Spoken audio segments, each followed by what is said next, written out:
And good evening, everyone. Something had to give this morning over in Hoover because Auburn brought the hottest hitting lineup in the SEC to Regions Park to face the hottest starting pitcher in the SEC, Alabama's Jimmy Nelson. In the opening game of the 2010 SEC baseball tournament, they would wind up with a record crowd for a first game once everybody filed in. Bottom of the third, Justin Ferdeas lays down the bunt. Dan Gamache scores from third, and you just saw the Auburn offense for the entire day because Nelson was unbelievable and he would get some support. Top four, bases loaded. Andrew Miller, 2 outs. Singles to right, scoring Clay Jones and former ACA standout David Kindred. Ties up 2-1 as Kindred beats the throw. Alabama would score all of its runs with 2 outs today. Clutch pitching and clutch 2-out hitting. In the 8th, some insurance. Jake Smith doubles to the wall. In left, that scores Jones. Alabama up 4-1. More insurance. Kindred comes through in the 9th. 2-run single, scoring Ross Wilson and Taylor Dugas. It's 7-1. Jimmy Nelson was the story. This is his final strikeout to end the game, his 6th of the day. Alabama wins the opening game of the SEC tournament. It's the first time they've done that in 5 years. 7-1. They move on to play at 4:30 tomorrow against Ole Miss in a winner's bracket game. WVOA Sports' John Huddleston was there, and he has more on how Nelson and the Tide tamed the Tigers.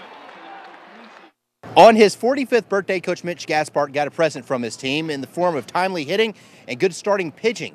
Pitcher Jimmy Nelson went the distance yet again. It's his 3rd complete game in as many starts. I think this is the best stretch I've had so far in my career, and that's a credit to that defense. You know, we made some unbelievable plays. Nelson held Auburn to 1 run on 5 hits. Going into the game, the Tigers led the conference in 8 offensive categories. Wednesday, it took the Tide Junior under 100 pitches to shut them down.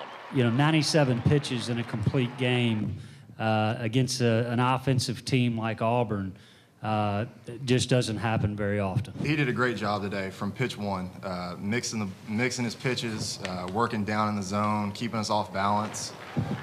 He had quality stuff. He had a great outing. I just tried to pound the zone and just letting that defense work. And the Tide players say Nelson's solid performance on the mound led to solid performances at the plate. Jimmy, you know, he was just giving everything he had out there, you know, and he ignited us. Every run the Tide scored Wednesday came with 2 outs. Coach Gaspard says that's another example of the drive this team currently possesses. The confidence now is really just growing, you know, with each win. The last time Alabama won their first-round game in the SEC tournament was 2003. That was also the last time that they won the SEC tournament and the last time that the Auburn Tigers made an appearance in Hoover. Said one Alabama fan to me, "It's nice to have the Tigers back." Reporting in Hoover, John Huddleston, WVUA Sports.